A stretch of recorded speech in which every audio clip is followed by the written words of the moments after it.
Hey guys, it is Scott the Steehnroller Steen with WinnersandWiners.com coming to you with the one and only Steehnroller free play of the day. As always, if you're having a little fun, make a little money, we'd appreciate it if you'd take a minute just to give us the thumbs up. Give everybody an opportunity here to do it right off the bat before we get talking basketball and I forget all about asking. So at my count, here we go. Hover over that like button. Smash it, everybody. 3, 2, 1. Smash that sucker right there. Beautifully done, each and every one of you. I appreciate the effort. Of course, if you haven't subscribed already, no time like the present. Get yourself subscribed, hit the bell, get notified each and every time we put up brand new content. Of course, if you're always looking for another opinion on this game or any other game, don't forget to stop by and check out WinnersandWiners.com. Deep dives and predictions into every game, every day. Sides, totals, you got it. It's all over there at WinnersandWiners.com for free. And, of course, we want to know what you're playing, man. A lot of good props out there, a lot of good games going on in the NBA as well as NHL. So whatever you're up on, you get them right, we'll give you the shout-out. You get enough of them right, you will be the capper of the day. So just throw those picks up in the comment section, please. All right, guys. Well, yesterday we had a couple of plays. Well, we had one play.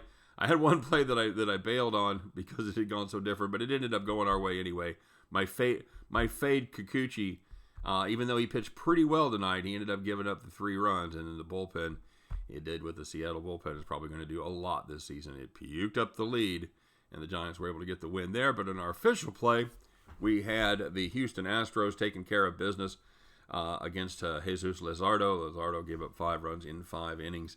And the Astros were able to stretch it out late and have a comfortable win over the Oakland Athletics. So we will take the plus money victory there. When I capped it last night, it was plus 135. That went all the way down to about even money, maybe even a little minus 105 on Houston. So hopefully you got yourself down early with that play. All right.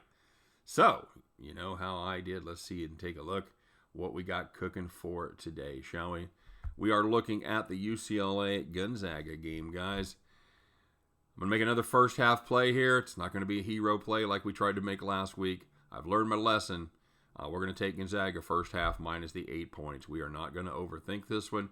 You know what? Even without the terrible jobs that our underdogs did in the first half last week, it's absolutely asinine to fade the Zags getting off to a fast start, okay? This is what they've done all season. That's what they've done the entire tournament. You know, let me throw something at you, because we know all about the impressive streak where they've won all but one game by 10 points, which is very, very impressive. But here's something that I think is equally as impressive, if not even more so.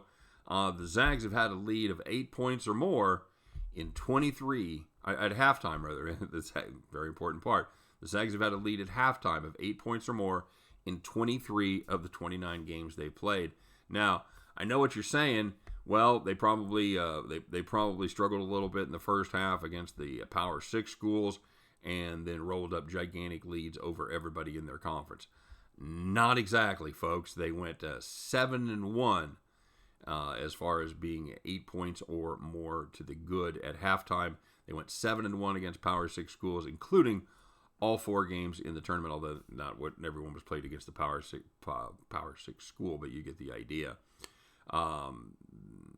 So they would, the problems that they have is they would fall asleep against lesser opponents, including a 10-point deficit against BYU. You know the story there. They came storming, or 12, they were down 12 at halftime, and they came storming back to win by 10. So here's the deal with Gonzaga, all right? UCLA, they were incredibly one-dimensional last time. Juzang scored 28 of the 51 points, and Wagner had one job. I'm still going to bitch about Wagner. He had one job, basically, and that was stop Juzang. Couldn't do it. 28 of the 51 points. But he did it not by shooting from distance. He did it by penetrating and shooting from about 12 to 15 feet, had wide open looks. He was 2 for 5 from deep, but he was 9 of 14 from 2-point land. He had, like I said, he had tons of open looks. But the Zags, they ain't going to let that happen. This is a Zags team that plays real defense.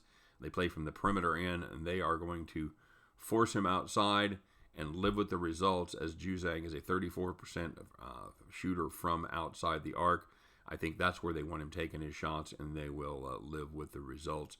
They shut down the rest of this team. I think the Zags, They smack a lot of teams in the mouth, and I don't think this UCLA team is going to be any different. Give me the Gonzaga Bulldogs first half minus the 8 points at the end of that one. You guys can join me as we pick up our winning tickets and head back to the window. All right, guys. Well, you know how I did. Let's see how y'all did here. The old T-Train back on track. That's right. It's a train pun. Yeah, that's right. He's going 1-0 plus 500. He had the Dodgers on the run line. Nice job, T-Train. Picked the right day to do that. Mark S. goes 3-2 plus 100. Ninja 13 goes 1-0 plus 500. He had the White Sox on the money line.